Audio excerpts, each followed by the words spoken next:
fungsi perencanaan manajemen. So, welcome to my YouTube channel.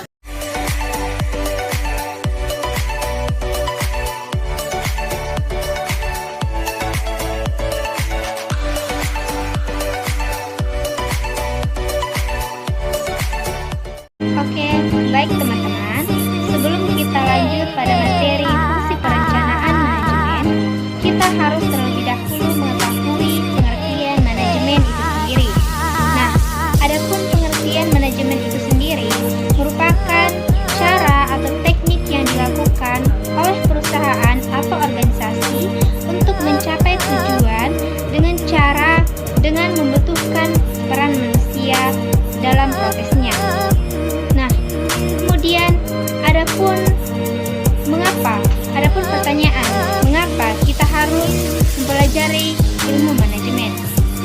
Ilmu manajemen bertujuan untuk mengevaluasi dan mengerjakan strategi yang kita pilih secara efisien. Nah, teman-teman, adapun manfaat untuk kita dalam mempelajari ilmu manajemen, yang pertama yaitu dapat membantu kita membuat strategi yang baru yang lebih baik dengan menggunakan pendekatan yang logis, sistematis, dan rasional. Yang kedua, memberikan kita pemikiran ke masa depan. Yang ketiga, dapat meningkatkan jiwa yang kooperatif, terintegrasi, dan antusias dalam menyelesaikan masalah dan mendapatkan peluang. Kemudian yang keempat, memberikan tingkat kedisiplinan dan formalitas kepada manajemen kita.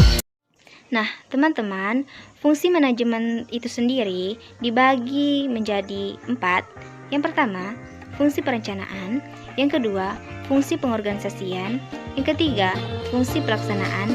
Dan yang keempat, fungsi pengawasan. Nah, dalam kesempatan video kali ini, saya akan menjelaskan secara rinci tentang fungsi perencanaan itu sendiri.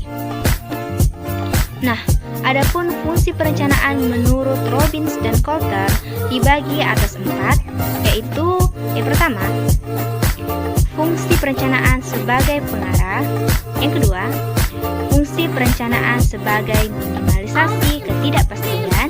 Yang ketiga, fungsi perencanaan sebagai minimalisasi pemborosan sumber daya. Dan yang keempat, fungsi perencanaan sebagai penetapan standar pengawasan kualitas. Adapun syarat-syarat perencanaan. Yang pertama, faktual dan realistis, artinya harus sesuai dengan kenyataan. Yang kedua, logis dan rasional, artinya hal yang bisa dilakukan dan masuk akal. Yang ketiga yaitu fleksibel, artinya mudah dilakukan. Yang keempat, komitmen atau janji untuk melakukan perencanaan. Dan yang kelima, ada komprehensif, yaitu ruang lingkup yang luas. Nah, adapun pentingnya perencanaan itu dilakukan karena 1. Mengurangi atau mengimbangi ketidakpastian perubahan-perubahan yang akan terjadi di masa yang akan datang. Yang kedua, memudahkan pengendalian.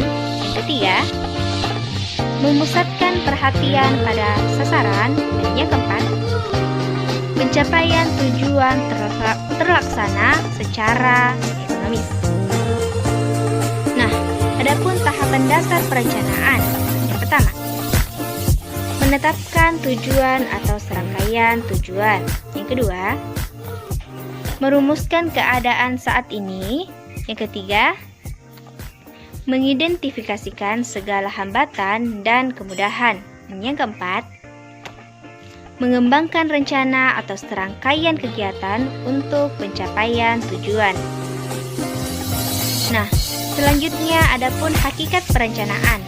Yang pertama, contribution to goal and objective, artinya memudahkan pencapaian tujuan dan sasaran perusahaan. Yang kedua, primary of planning, artinya perencanaan sebagai landasan pelaksanaan fungsi manajerial yang lain. Yang ketiga, pervasiveness of planning, artinya aspek daya serap perencanaan.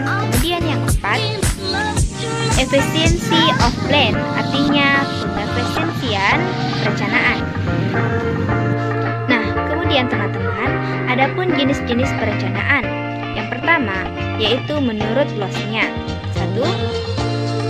Rencana strategis, yaitu menentukan sasaran umum dan berusaha menempatkan perusahaan atau organisasinya tersebut di dalam lingkungannya. Yang kedua, rencana operasional, yaitu menetapkan rencana untuk mencapai tujuan. Kemudian selanjutnya, menurut kerangka waktu dibagi menjadi dua, yaitu perencanaan jangka pendek dan yang kedua perencanaan jangka panjang. Nah, perencanaan jangka pendek ini perencanaan dilakukan hanya untuk usaha dalam jangka waktu yang singkat, dan yang kedua jangka panjang yaitu perencanaan untuk usaha yang relatif lama. Kemudian selanjutnya menurut kekhususan ada directional dan spesifik. Kemudian directional itu adalah menetapkan pedoman umumnya, kemudian spesifik yaitu dirumuskan dengan jelas dan tidak menyediakan ruang lagi bagi interpretasi.